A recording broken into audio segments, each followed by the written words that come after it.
Hello everyone, myself Jayman Shah, and today I am going to take you through the entire journey of the last 3 months to CAT, especially in the LRDI section. Now, to ace in LRDI section, there are two things that you should be aware of. The first, the knowledge of the section, and the second is the strategic plan. Now, when we talk about the knowledge of the section, what does that mean? You should be well versed with the paper pattern.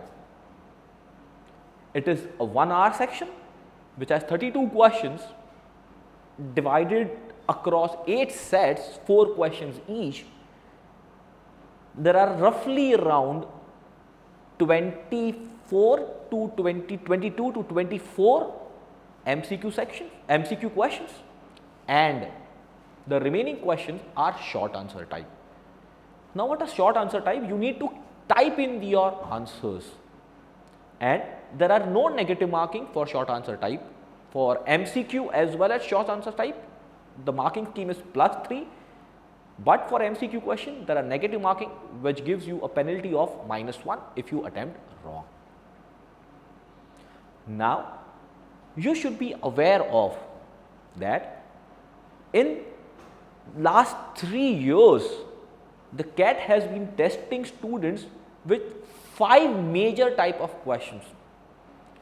The first is the traditional DI, second is the traditional logical reasoning, third is the new age data interpretation, fourth is new age logical reasoning, and fifth is games and tournament. Now, let us look at each of this type in detail and understand what is required to ace or what is required to master each of the 5 given types. Now, let us look at what is being tested in traditional data interpretation. So, in traditional data interpretation, there are major 7 types of graphs or data which has been represented, has been given to you. The first one is the bar graph. It could be a normal bar graph or it could be a stacked bar graph. The second is a line graph. It could be a normal line graph or it could be a cumulative line graph. The third one is pie chart.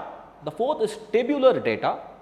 The next is scatter plot followed by a radar graph, and then finally comes a mixed chart or a mixed graph where you have a bar graph and line graph in the one chart.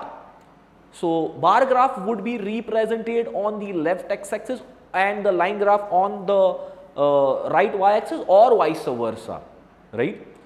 Very important in traditional data interpretation is your calculation speed. Calculation would be the key to ace the traditional DI question, and very importantly, you need to read, you need to understand how the data is given, which means reading the legends and reading the units on the x-axis or on the y-axis becomes very crucial, or maybe on the top of the chart. Now, looking at a traditional logical reasoning section. In traditional logical reasoning question type, we have total of 4 major types. The one is arrangement, that is linear arrangement, second is circular arrangement, the third one is matrix or a grid arrangement, and the fourth one is grouping, the groups and conditionality. Now, let us take each of this type in detail. Now, in linear arrangement, there will be 8 people sitting on a chair, and they are facing north or they are facing south. Some conditions would be given you to arrange them.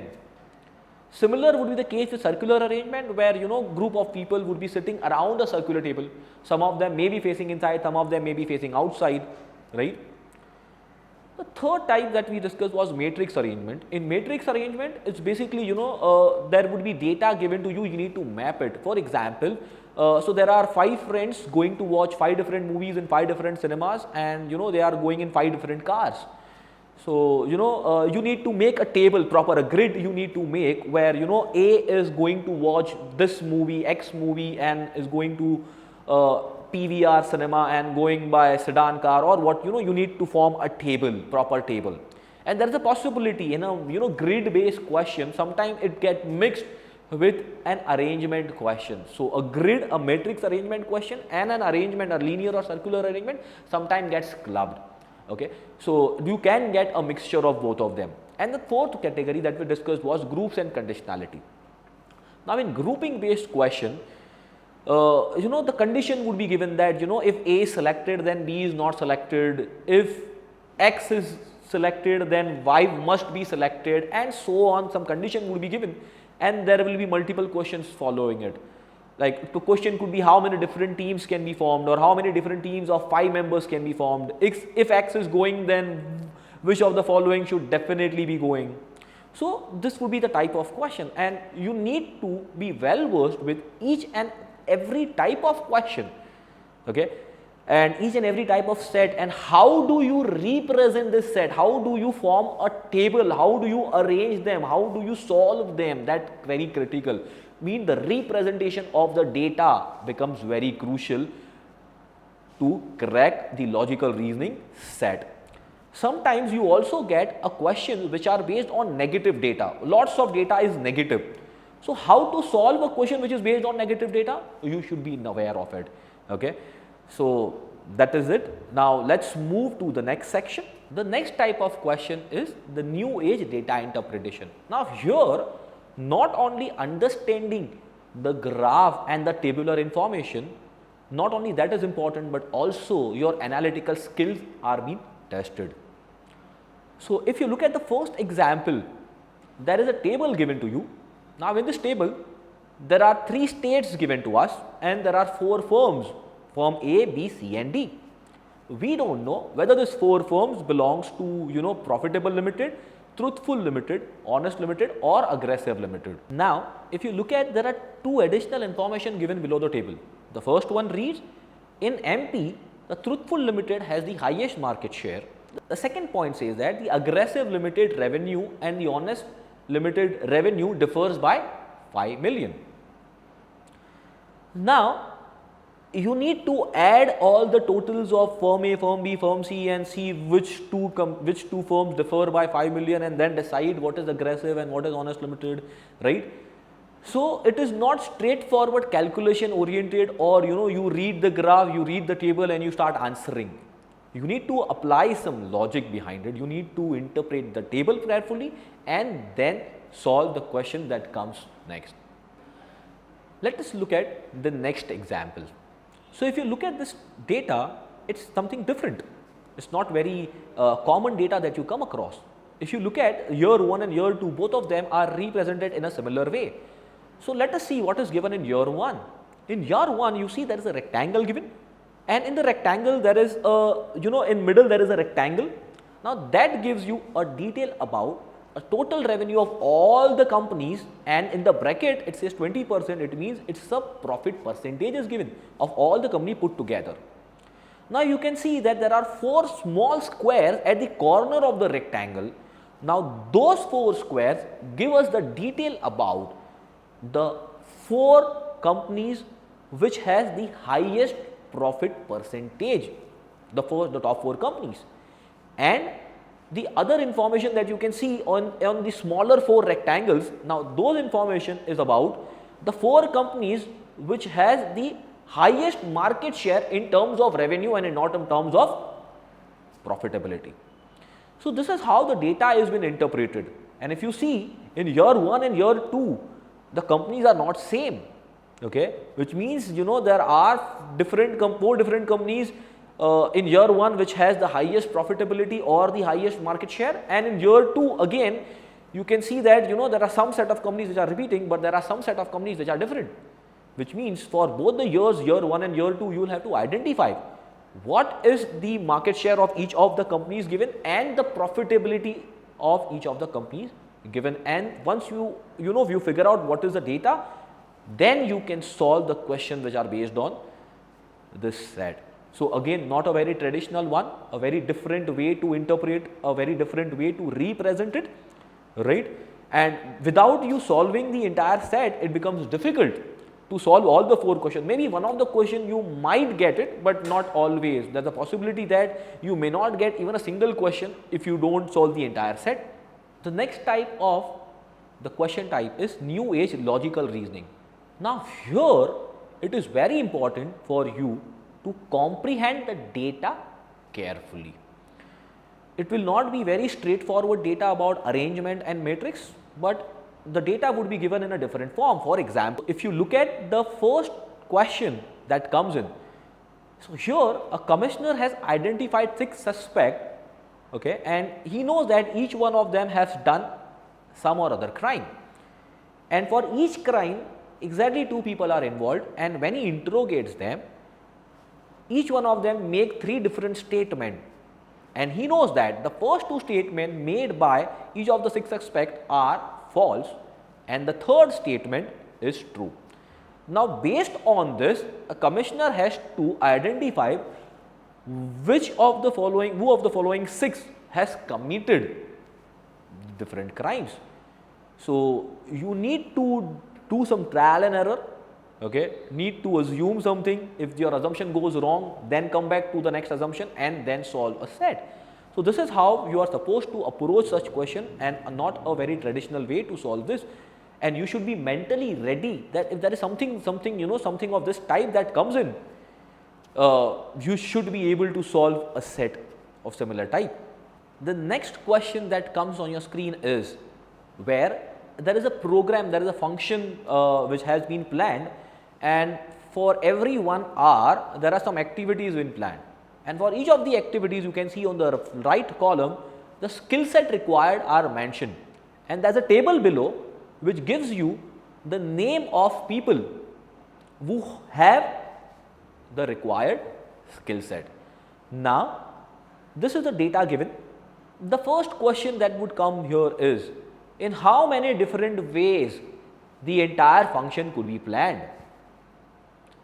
The second question could be, if Ajit is present in exactly 2 of the activities, then in how many different ways this entire function could be planned? The third question could be that who among the following could participate in the maximum number of programs given?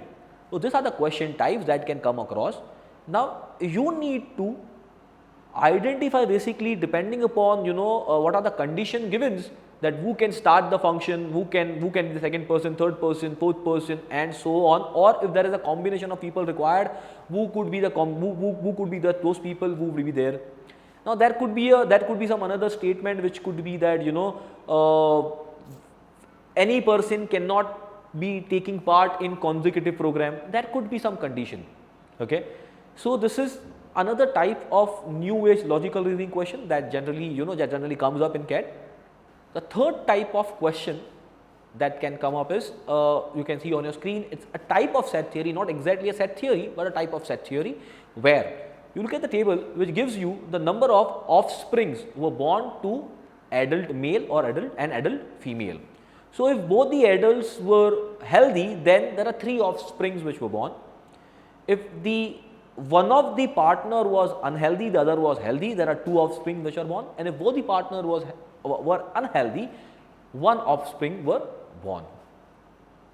Now after this there are some 4 conditions which are given, okay. So you need to take each and every condition into account, okay, and then try to identify what could be the maximum number of offspring were possible, or what could be the minimum number of offspring, how many male member could be there, and so on and so forth. The data you need to interpret, you need to read the data and then answer the question. Or not very direct type of question, not very direct set theory, a different type of question.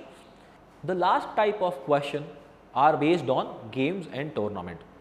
And games and tournament, there are various types of questions that can come in. The first is a normal knockout tournament. The question that comes on a screen is a normal knockout tournament where you can see there are 32 players, and the first player plays with 32nd player, the one who loses get eliminated, the second player plays with 31, the one who gets eliminated, and so on and so forth. Now when you are solving a question based on knockout, you should have a good idea about what is an upset match. So if you don't understand what is an upset match, then I'm sure there could be one or two questions on upset match, you will not be able to crack it correctly.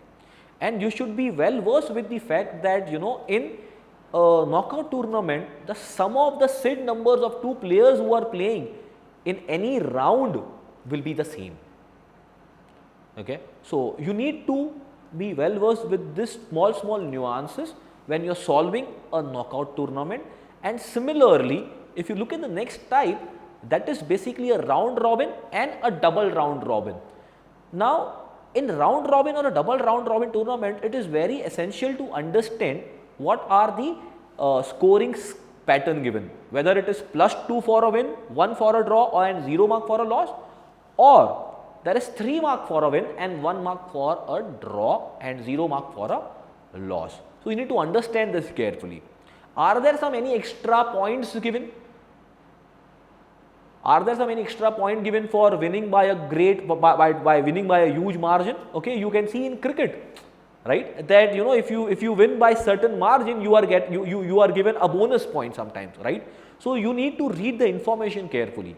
The set which comes on your screen is basically there are 6 teams, and the half table is given, like only the 2 matches they have played, and we don't know against whom they have played. There will be some conditions followed by it, okay, and then you need to answer the question. So you need to first solve the entire table, that who has played against Argentina, who has played against Spain, and they have won or lost, or the game was draw, and what was the goal difference, because the table gives you the entire picture: the games played, the games won, game lost, the draw, goal scored, goal conceded, and the points, right? So you need to understand how to start this set. Okay, so this is one of the example of a round robin tournament. Now if you look at double round robin tournament, sometimes you get a double round robin tournament where you have a question based on away games and a home game. So again, you should be very well versed with what is a neutral ground, what is an away ground, or what is a home ground. The next type of question is a group stage followed by a knockout tournament. So if I take an example of cricket, in the World Cup, basically you see that there is Group A, Group B, right? Then the top 4 teams from each groups move to quarterfinal. So from quarterfinal, there's a knockout phase, right? So the similar set you can see on your screen. There are 8 teams participating in a hockey tournament. These 8 teams have to be divided in groups of 2, Pool A and Pool B, 4 teams each, and they play amongst each other. The top 2 teams from each group reach to the semi-final. Okay, so semi-final and final are a straightforward knockout tournament. So this is another type of a game question that comes up. And the last type is on game theory, which is not a traditional game or a tournament question, but here you need to assume that in a game theory, all the players who are involved are playing intelligently, are playing smartly, all of them are playing to win. The question that comes up on your screen, you see here there are 2 players playing a game. Now there are number of matchsticks placed on the table. Any player can select either 2 matchsticks, or maximum can pick up 8 matchsticks. So it can pick up any number of matchsticks from 2, 3, 4, 5, 6, 7, 8. Now it says here that the one who picks up the last matchstick loses. Now it is not compulsory that this could be the condition every time. The condition could change, that the one who picks up last wins the tournament, wins the game. So you need to understand what should be your approach in both the cases. The one who picks up the last loses, what should be your approach, and the one who picks up last will win, what should be the approach. Okay, what are those key points, or what are those numbers at which the person would win or the person would loses? So you need to be well versed with. The moment you read this set, you need to understand, within a minute or 2 you should understand, okay, these are the numbers, these are the key numbers at which the person who start would win, or the person who start would definitely lose. Now when we have gone through the different types of questions that can be asked in a DILR section of CAT, The next thing that should come to your mind is a preparation plan. So, if you have not devised any preparation plan so far, this is the time to devise one. The first thing is very important. You need to timed practice each set that you solve. So, let us say you are solving 2 sets per day or a 3 sets per day, you should be solving them by keeping a timer, so that you should realize how much time you are spending on a given set. The second thing is, we will always recommend to write this DI sectional test at least twice a week. That, I mean, it might be thrice a week also, but at least twice a week is recommended. Now, when you write this DI sectional test, it is very important to select the right set. Don't take this test as a mock test or a practice test. Take this test as if you are going to appear for the CAT. It means you need to scheme all the 8 set and select the best 4 or 5 set to solve in that 1 hour.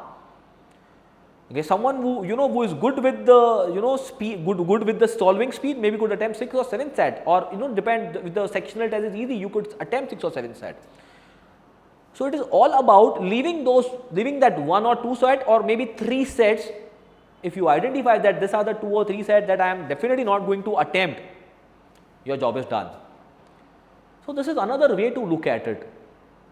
When I say selecting the right set, you can also say select the set which you don't want to attempt, which you are sure that it is lengthy and you do not want to attempt. This is another way, this is another approach that you can bring in while you are preparing. Very important, especially in DILR section, every question will not be easy.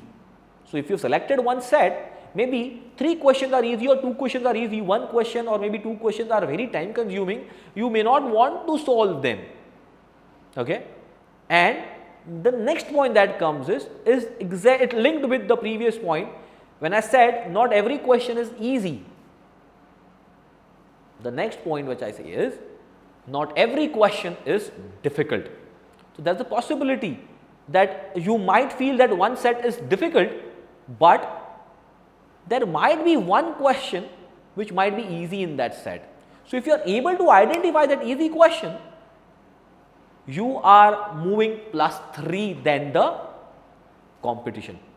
Out of the 32 given question, not many students would be able to identify the easy one. Now having said this, the most important and the crucial aspect to maximize your score in DILR section is the accuracy, because you know that your attempt, you are not able to attempt many questions like a verbal section or a quant section, which means here if you are attempting less, let's say you are attempting 15, 16, 17, 18 questions, okay, why can't we get 17 correct on 18 or maybe 18 correct on 18? Why do we allow ourselves to make 2 or 3 mistakes?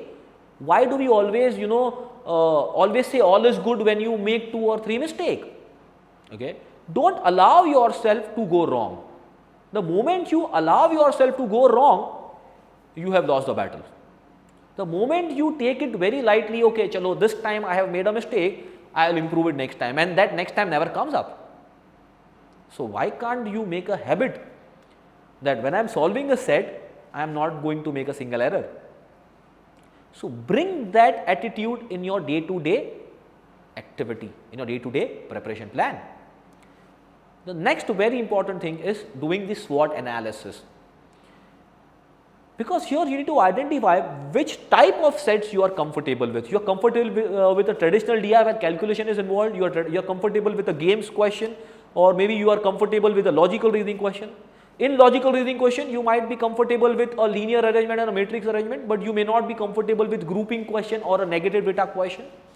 So do the SWOT analysis, what you are good at. Are you good at a question that comes up, maximizing or minimizing the quantity?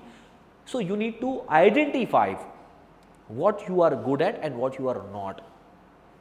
And very important, also identify how much time do you generally spend on a particular type of question, so that you can take a, you can judge that in last 10 minutes or last 12 minutes I'll be able to solve this set, and hence you can take up this set. Okay. But what if you don't know whether how much time you are ideally taking up this set, and you have 10-12 minutes left, and you start solving, and then you realize, oh, this is this cannot be completed in 10-12 minutes, then which means you have wasted the last 10-12 minutes, right? The next thing, there is a very famous proverb which says that practice makes man perfect. I would say practice does not make man perfect. A perfect practice does make a man perfect. So, perfect practice is very important rather than just practicing it. Okay? Rather than simply solving DILR section is not going to help you. If you are not going to do SWOT analysis, if you are not going to time the set, if you are not going to select the right set in the sectional test, the mock test that you write down, then there is no point in practicing LRDI. It has to be, you need to consider all this point while you are solving a sectional test. And the last thing, solve, analyze, learn from your mistake, what mistake do you make, and then solve again. Before analyzing, you should not solve the next section or a next mock.